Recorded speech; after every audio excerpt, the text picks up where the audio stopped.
ng bayan, maasahan anumang panahon. Magandang oras po sa ating lahat. Narito ang update sa lagay ng ating panahon ngayon at sa susunod na 24 oras. Sa kasalukuyan ay shearline ang nakakaapekto sa bahagi ng Batanes at Babuyan Islands, kaya ang mga lugar na ito ay makakaranas ng maulap na kalangitan na may mga kalat-kalat na pag-ulan.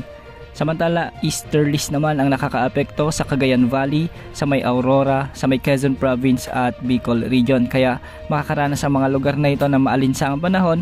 Ngunit may mga pakalat-kalat at minsay malalakas na pagbuhos ng ulan. Samantala sa Ilocos Region at Cordillera Administrative Region kasama na ang Central Luzon ay apektado naman ang ilang mga lugar dito ng localized thunderstorms. Sa Metro Manila magiging maulap din ang mga kalangitan na may mga panaka-naka o kalat-kalat na pag-ulan.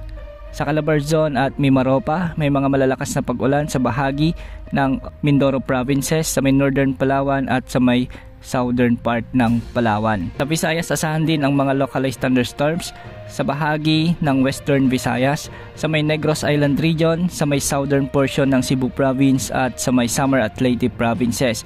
Asahan ang mga kalat-kalat at minsan ay malalakas na pagbuhos ng ulan sa mga lugar na ito. Samantala sa Mindanao may mga pag-ulan din dulot ng localized thunderstorms sa may Zamboanga Peninsula, sa ilang bahagi ng Sorsogon at ilang bahagi ng Northern Mindanao kasama na ang Bangsamoro Region. Magiging maulap naman ang mga kalangitan na may mga kalat-kalat na pag-ulan sa bahagi ng Caraga at Davao Region. Bukas asahan pa rin ang pag-iral ng easterlies o ang mainit na hangin mula sa karagatang Pasipiko at ang mga localized thunderstorms naman lalo na pagsapit ng hapon at gabi. Sa mga susunod na araw ay wala pa naman tayong nakikitang panibagong sama ng panahon gaya ng LPA o bagyo na posibleng pumasok sa ating area of responsibility. Wala ring nakataas na gale warning sa mga karagatang sakop ng ating bansa. Yan ang update sa lagay ng ating panahon. Ito po ang weather update ng bayan, maasahan anumang panahon.